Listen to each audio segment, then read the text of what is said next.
A lot of calls we get are, heads are acting goofy. Some things are turning on when they shouldn't, intermittent communication.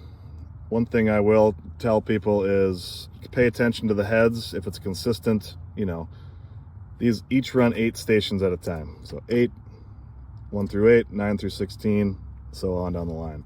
If you got constant issues on, 1 through 8, I would check this right here.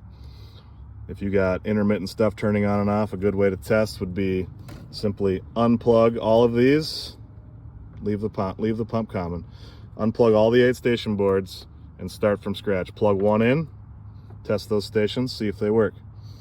Plug 2 in, plug the second one in, see if they work, and so on down the line.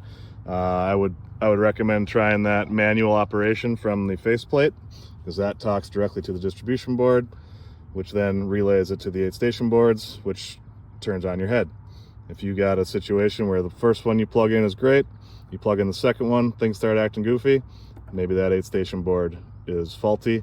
You can always steal one from another one, plug it in just for testing purposes, but a lot of times if it's consistent 1 through 8 or 9 through 16, etc., a good option would be to take this bad one out, put in a new one that works, and see if that takes care of the issue.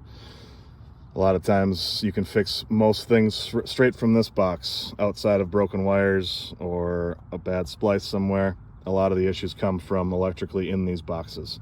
So diagnosing which board it is and swapping that out, a lot of times that takes care of the issue.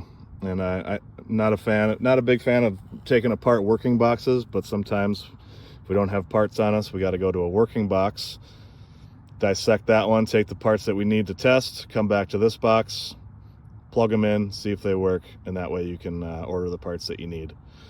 At least when you do that, at least 100% that that is a working, functional board, because it was working in the other box, and that way you can order the correct parts and get that box up and running for you.